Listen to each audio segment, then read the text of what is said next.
The silence in Oakhaven, Pennsylvania, is not peaceful. It is heavy, like a wet wool blanket pressed against your face. My name is Elias, and I took over my grandfather's old corner store, Miller's General, 3 months ago. The locals call it a tindahan, a habit left over from the heavy Filipino community that settled here in the 70s. It's a small, wooden building on the edge of a foggy forest road. People come here for bread, milk, and gossip. But after 10 p.m., nobody comes here. Except for him. It started on a Tuesday. The wind was howling through the gaps in the floorboards, a sound like a dying animal. I was closing the register when a sudden, rhythmic thud echoed through the room. Knock, knock, knock. It wasn't coming from the front door. It was coming from the floor, directly beneath the counter. My heart hammered against my ribs. There is no basement in this store. I froze, my hand hovering over the light switch. The air suddenly turned freezing, and the smell of wet earth and old meat filled the small space. Then, a voice, raspy and thin like dry leaves, whispered from the shadows of the bread aisle. Is it open? I need to pay my debt. I turned my flashlight toward the aisle. The beam of light cut through the dust, but there was no one there. Only a single jar of preserved peaches sitting in the middle of the floor. It was covered in thick, black mold. I didn't move. I couldn't. I watched as the jar slowly, impossibly, slid across the floor toward me, as if an invisible hand was pushing it. I have no record of your debt. I stammered, my voice cracking. The shadow at the end of the aisle seemed to grow taller, stretching up the wall until it touched the ceiling. The shape was wrong. Too many limbs, too many joints. A blood-freezing scream erupted from the back storage room, but it didn't sound human. It sounded like a choir of people screaming in unison, muffled by dirt. I backed away, hitting the shelves, and a heavy iron bell fell, clattering to the floor. The ringing sound didn't stop. It vibrated in my teeth, in my skull, until my nose began to bleed. The store was no longer a place of business. It had become a trap. The next morning, the sun didn't feel warm. I found the moldy jar still sitting on the counter. Beside it was a single, ancient gold coin, caked in dried blood. I should have closed the shop and driven away, but something held me there. A heavy, unnatural curiosity. Around 2 p.m., a woman walked in. She wore a long, gray raincoat, even though the sky was clear. Her face was hidden under a wide-brimmed hat, but I could see her hands. They were gray, the color of a corpse that had been underwater for a week. She didn't look at the shelves. She walked straight to the counter and pointed a bony finger at the jar of moldy peaches. He's coming back for the rest, she whispered. Her voice sounded like wet sand being rubbed together. The Miller family always kept the books balanced. If you don't have what he wants, he takes the clerk. I felt a cold sweat break out on my forehead. Who is he? What does he want? I asked, my hands trembling as I reached for the gold coin. As soon as my skin touched the metal, a flash of a horrific image burnt into my mind. A man buried alive, scratching at a wooden lid until his fingernails tore off. I gasped and dropped the coin. When I looked up, the woman in the gray coat was gone. The front door hadn't opened. There was no bell. I checked the security camera, my breath coming in short, jagged gasps. The screen showed me standing at the counter, talking to thin air. There was no woman. There was no raincoat. But in the video, the jar of peaches was floating 3 feet off the ground, spinning slowly. I watched the screen in horror as the jar suddenly shattered in midair, the black slime inside splashing against my face in the recording. I touched my cheek in real life. It was wet. I looked at my hand and saw the black, rotting liquid. The horror was no longer on the screen. It was on my skin, seeping into my pores. I ran to the sink to wash it off, but instead of water, thick, dark hair started pouring out of the faucet. By evening, the fog outside Miller's General was so thick I couldn't see the gas pumps 10 feet away. I found an old, leather-bound ledger hidden behind a loose brick in the wall. This was the debt book my grandfather kept. As I flipped through the yellowed pages, the names weren't written in ink. They were scratched into the paper, and some were written in a dark, brownish-red stain. Next to each name was a payment. Some paid with 3 fingers. Others paid with the sight in the left eye. My grandfather wasn't running a store. He was running a pawn shop for the damned. I reached the last page, and my breath hitched. My name was there. Elias Miller. Debt, the full vessel. Suddenly, the lights flickered and died. The only light came from the moon struggling through the fog. I heard the sound of footsteps on the roof. Heavy, thumping footsteps that sounded like something with hooves.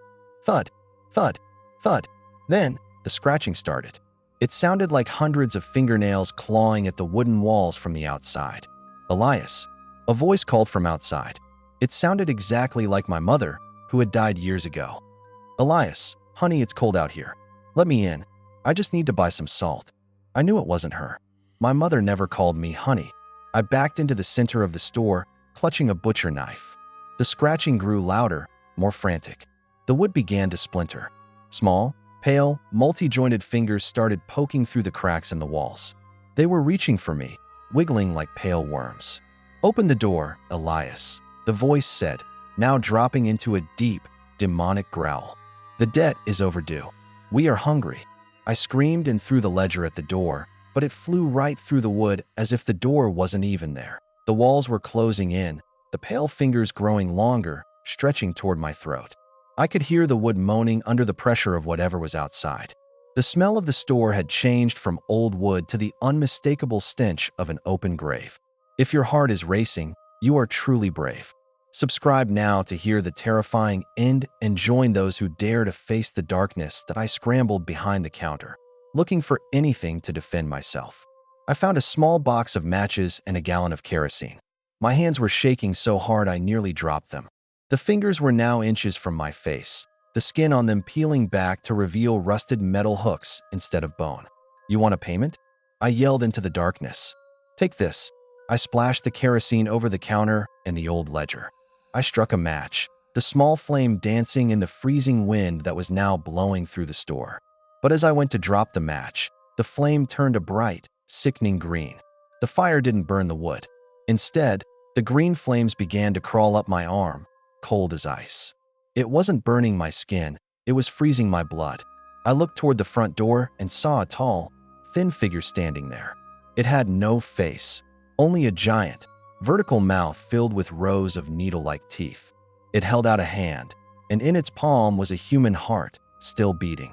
This was your grandfather's last payment, the creature hissed. Now, give us yours. The green fire didn't produce heat, it produced memories.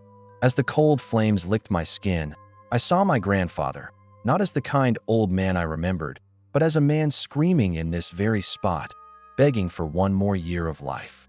The creature with the needle teeth stepped closer, the wooden floorboards snapping under its weight like dry, brittle bones. It didn't walk, it glided, its long, jagged limbs twitching in a rhythmic, sickening way. The contract is written in the marrow, the creature hissed. Suddenly, the floor beneath me gave way.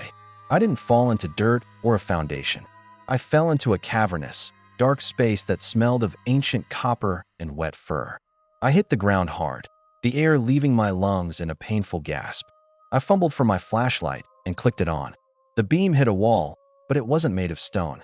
It was made of stacked, wooden crates, hundreds of them, all labeled with names of the townspeople. I opened the crate nearest to me. Inside was a collection of jars, each containing a different human organ, preserved in that thick, black slime. One jar held a pair of blue eyes that followed my movement. Another held a tongue that was still twitching as if trying to scream. This wasn't a basement, it was a pantry, a storage room for the tindahin above. I heard a wet, sliding sound behind me. I turned the light and saw the gray raincoat woman from earlier, but she wasn't wearing a coat anymore. Her skin was translucent, stretched over a frame of rusted wires and black bile. She was eating something from a jar, a human ear. She looked at me, her jaw unhinging like a snake's, and whispered, "Fresh stock has arrived." I scrambled backward, my hands cutting deep into the glass shards of broken jars on the floor. I didn't feel the pain, only the pure, electric jolt of terror. The woman thing began to crawl toward me on all fours, her limbs bending backward with loud, sickening cracks. Behind her, more shadows began to emerge from the rows of crates. They were the debtors, the people who had failed to pay. Their bodies were stitched together with fishing wire, their mouths sewn shut with thick, black thread. "Please," I begged, my voice echoing in the vast, dark chamber. "I'll give you the store. Take everything." The faceless creature from upstairs appeared at the top of the hole in the floor, looking down at me like a scientist watching a rat in a cage. The store is just the lure, Elias. We don't want the bread. We don't want the milk. We want the fear that seasons the meat. One of the stitched-together corpses lunged at me, its cold, dead hands locking around my throat. Its grip was like iron. I could feel my windpipe collapsing. As I struggled, I saw a familiar birthmark on the corpse's wrist. It was my father. He hadn't died in a car accident like they told me. He had been harvested. His dead, milky eyes looked into mine, and for a second, the sewing thread around his lips snapped. "Run to the furnace," he wheezed, black fluid leaking from his mouth. I kicked the creature off me with a strength I didn't know I had and bolted into the darkness, guided only by the faint, flickering light of the green fire still burning above. That I found the furnace. A massive, iron beast that looked more like an altar than a heater. It was burning with a deep, blood-red flame that felt unnaturally hot. Beside it sat the master ledger, a book so large it was bound in what looked like human skin. I realized then that the only way to stop the debt was to destroy the record. But as I reached for the book, the air in the room became so thick I couldn't breathe. It felt like I was inhaling liquid lead. The faceless creature dropped down from the ceiling, landing silently in front of the furnace. Its vertical mouth opened wide, revealing a throat that looked like an endless, dark tunnel. "You cannot burn what is already eternal," it growled. It grabbed me by the hair and slammed my head against the iron furnace. The world spun. I saw the creature reach into its own chest and pull out a long, rusted needle threaded with black hair. "If you won't pay with your soul, you will pay with your form. You will be the new clerk. You will stand behind that counter for 100 years, greeting the neighbors, smiling while your insides rot away." It pressed the needle against my lip.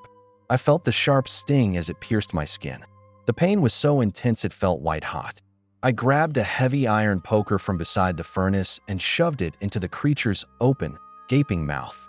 There was a sound like a steam engine exploding. A spray of black, acidic blood covered my face, blinding me that I woke up on the floor of the store. The sun was shining through the front window, casting long, golden streaks across the dusty floor. The smell of rotting meat was gone, replaced by the scent of old wood and coffee. My head throbbed, and my lips felt stiff. I ran to the bathroom and looked in the mirror. There were no stitches. There was no blood. It was a dream, I whispered, my voice sounding hollow. Just a horrific, vivid dream. I went to the front to open the shop. A regular customer, old Mr. Henderson, was waiting at the door. He smiled and walked in. "Morning, Elias. Just need some tobacco." As I reached for the shelf, my hand felt cold. I looked down. My fingernails were gray.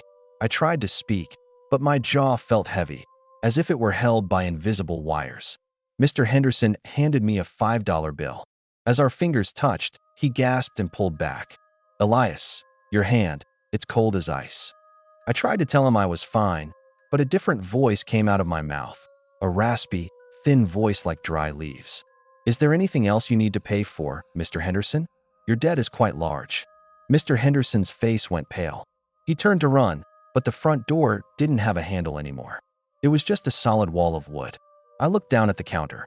The master ledger was sitting there, open to a new page.